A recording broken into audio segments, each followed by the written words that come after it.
Hello বন্ধুরা, আসসালামু আলাইকুম। আশা করি সকলে ভালো আছেন। চলে এলাম নতুন একটি ভিডিও নিয়ে।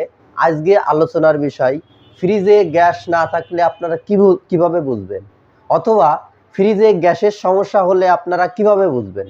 তো চলুন বন্ধুরা, বিস্তারিত ভিডিওতে দেখে আসা যাক। তো বন্ধুরা, দেখতেই পাচ্ছেন আমার পাশে অনেকগুলো ফ্রিজ রাখা আছে। তো ফ্রিজে গ্যাসের সমস্যা হলে প্রথমত অবস্থায় আমাদের যেটি দেখতে হবে, ফ্রিজের লাইন সঠিকভাবে আছে কিনা, অর্থাৎ ফ্রিজে বৈদ্যুতিক লাইন সঠিকভাবে সংযোগ দেওয়া আছে কিনা। এই কারণে আমাদের প্রথমত অবস্থায় দেখতে হবে বৈদ্যুতিক অর্থাৎ ফ্রিজের যে পাওয়ার কেবলটি আছে সেটি কম্বাইন্ডে সঠিকভাবে লাগানো আছে কিনা। তো বন্ধুরা, ফ্রিজে বৈদ্যুতিক লাইন সঠিকভাবে থাকলে আমরা প্রথমত অবস্থায় যেটি লক্ষ্য করব সেটি হলো, সব ধরনের ফ্রিজেই নর্মালি আপনারা দেখতে পারবেন যে ভিতরে এখানে একটি লাইট জ্বলবে, অর্থাৎ বৈদ্যুতিক লাইন সঠিকভাবে থাকলে এখানে একটি লাইট জ্বলবে। এবং অন্যান্য ফ্রিজে এখানে অথবা বিভিন্ন জায়গায় থাকতে পারে, অর্থাৎ বৈদ্যুতিক লাইন সঠিক আছে মানেই ফ্রিজে নর্মালি একটি বাল্ব জ্বলবে। তো এটি ঠিক থাকার পরে পরবর্তীতে আমরা যেটি লক্ষ্য রাখবো সেটি হলো, ফ্রিজের এই পাশে হাত দিব, দুই পাশে যে কোনো জায়গায় আমরা হাত দেব। তো সাধারণত ফ্রিজের কম্প্রেসারটি যদি রানিং থাকে, অর্থাৎ আমরা জানি প্রতিটা ফ্রিজেই পিছনের দিকে কালো একটি মেশিন থাকে, এটাকে বলে কম্প্রেসার।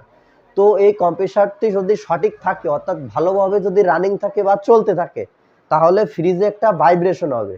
এবং আমরা যদি ফ্রিজে এভাবে হাত দিই বা যে কোনো একটি পাশে এভাবে হাত লাগাই, তাহলে অবশ্যই আমরা বুঝতে পারবো ফ্রিজটি ভাইব্রেশন হচ্ছে কি না।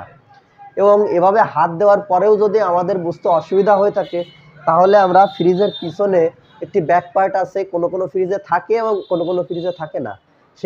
যেটি থাকে সেটিতে খুলে আমরা সরাসরি কম্প্রেসারের উপর হাত রাখবো। যদি কম্প্রেসারটি চলতে থাকে তাহলে অবশ্যই ভাইব্রেশন করবে। তো বন্ধুরা, ফ্রিজের কম্প্রেসার যদি সঠিকভাবে চলতে থাকে, অর্থাৎ ফ্রিজের বৈদ্যুতিক লাইন সঠিক আছে এবং ফ্রিজের কম্প্রেসার সঠিকভাবে চলছে, তারপর আমরা যেটি লক্ষ্য রাখবো সেটি হলো, ফ্রিজে সাধারণত ডিপ এবং নর্মাল দুইটি জায়গা থাকে। তো আমরা দেখতে থাকবো, ফ্রিজে যদি গ্যাসের সমস্যা হয়ে থাকে, তাহলে প্রথমত অবস্থায় আমাদের যে সমস্যাটি দেখা দেবে সেটি হলো, সঠিকভাবে ঠান্ডা হবে না। অর্থাৎ ফ্রিজে মাঝে মধ্যে ঠান্ডা হতে পারে, আবার কোনো কোনো সময় আছে ফ্রিজের এক পাশে ঠান্ডা হতে পারে, আবার কোনো এক পাশে বরফ হচ্ছে আর এক পাশে হচ্ছে না। এরকম বিভিন্ন ধরনের সমস্যা দেখা দিতে পারে। তো প্রথম অবস্থায় আমরা যেটি লক্ষ্য রাখবো, দেখবো ফ্রিজের কোনো এক পাশে বরফ হচ্ছে কিনা, অর্থাৎ এক পাশে বরফ হচ্ছে এবং অন্য পাশে বরফ হচ্ছে না, অথবা ফ্রিজের নিচের দিকে ঠান্ডা হচ্ছে, উপরের দিকে ঠান্ডা হচ্ছে না।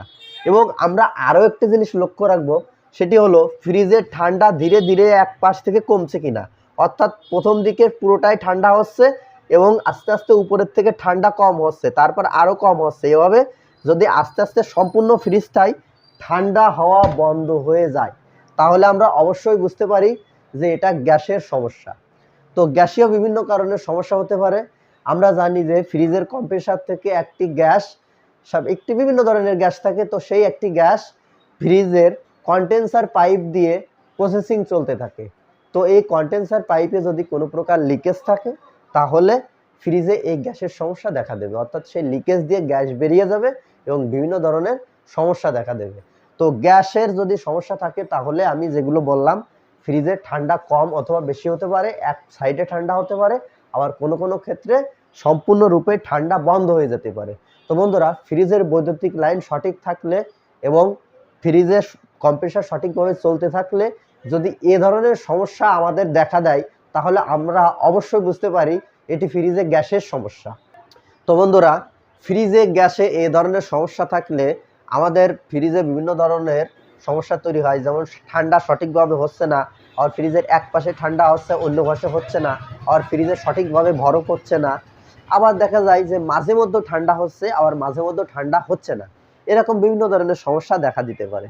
তো সাধারণত আমরা যদি বুঝতে পারি যে ফ্রিজের কম্প্রেসার সঠিকভাবে চলছে এবং ফ্রিজের অর্থাৎ বৈদ্যুতিক ভোল্টেজ সঠিকভাবে আছে, তারপরেও যদি ফ্রিজে এ ধরনের সমস্যা দেখা দেয়, অর্থাৎ ঠান্ডা সঠিকভাবে হচ্ছে না বা বরফ সঠিকভাবে হচ্ছে না, তাহলে আমরা অবশ্যই বুঝে নেব যে ফ্রিজে গ্যাসের সমস্যা হয়েছে।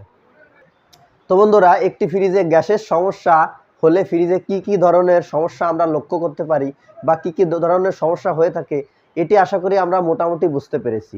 তো বন্ধুরা, আপনাদের ফ্রিজ যদি রানিং থাকা অবস্থায় কোনো কারণে ঠান্ডা হওয়া বন্ধ হয়ে যায় বা এ ধরনের সমস্যা দেখা দেয়, তাহলে অবশ্যই আপনারা কমেন্ট করবেন, আমি যথাযথ সমাধান দেওয়ার চেষ্টা করব। তো বন্ধুরা, আজকের ভিডিও এ পর্যন্তই।